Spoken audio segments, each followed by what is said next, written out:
اردو زبان کی تیسری کتاب میں نے پچھلی ویڈیو میں سبق نمبر 40 تک پڑھا چکا۔ انشاءاللہ اس ویڈیو میں سبق نمبر 41 اور سبق نمبر 42 پڑھیں گے۔ چلیے شروع کرتے ہیں۔ بسم اللہ الرحمن الرحیم۔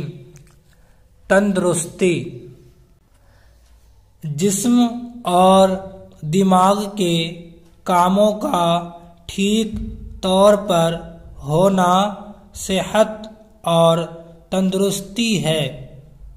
تندرستی ہی سے زندگی خوشگوار معلوم ہوتی ہے۔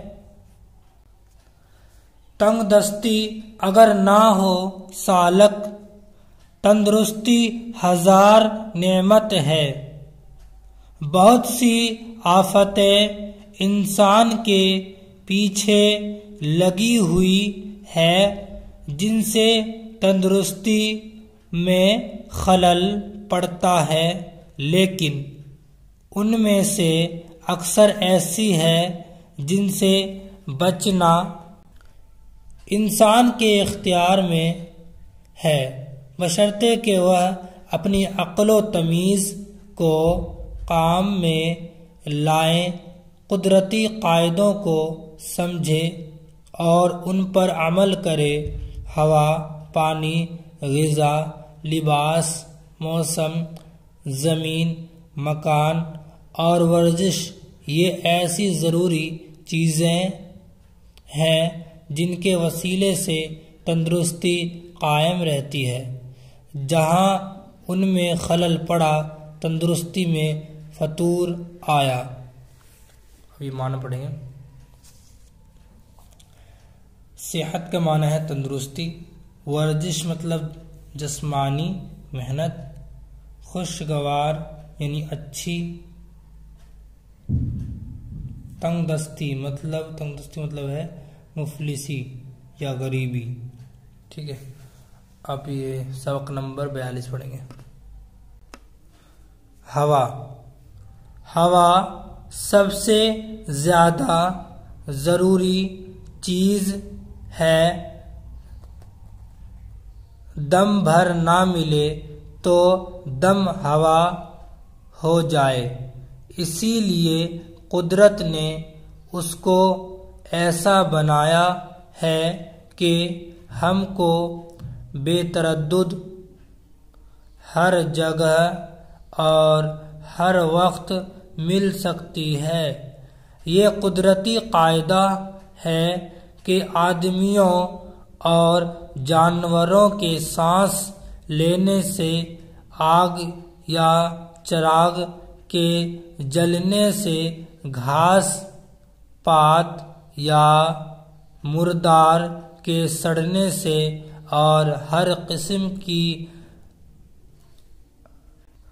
عفونت کے پھیلنے سے ہوا خراب ہو جاتی ہے۔ کبھی یہ خرابی اتنی بڑھ جاتی ہے کہ انسان کے حق میں زہر قاتل ہوتی ہے، مگر قدرت نے اس خرابی کا علاج بھی رکھ دیا ہے۔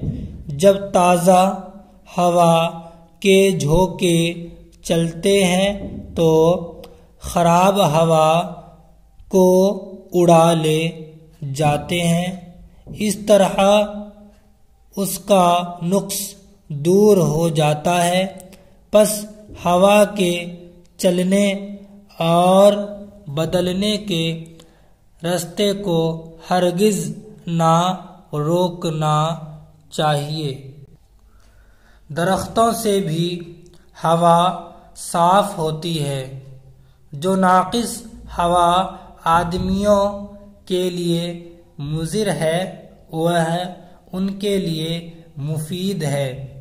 پتوں کے ذریعے سے درخت اس کو چوس کر تر و تازہ ہوتے ہیں، مگر درختوں کے قریب رات کو سونا اچھا نہیں۔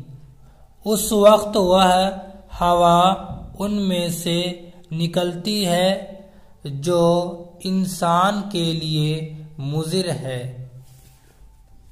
اب یہ معنی پڑھیں گے۔ دم ہوا ہونا، دم ہوا ہونا کا مطلب ہے کہ یعنی کہ روح نکل جانا، ٹھیک ہے، روح نکل جانا۔ عفونت، عفونت کا مطلب ہے بدبو یا خرابی۔ قاتل یعنی قتل کرنے والا، ٹھیک ہے۔ اب اس سبق نمبر 42 تک پڑھ لیں گے انشاءاللہ۔ اگلی ویڈیو میں سبق نمبر 43 اور 44 پڑھیں گے۔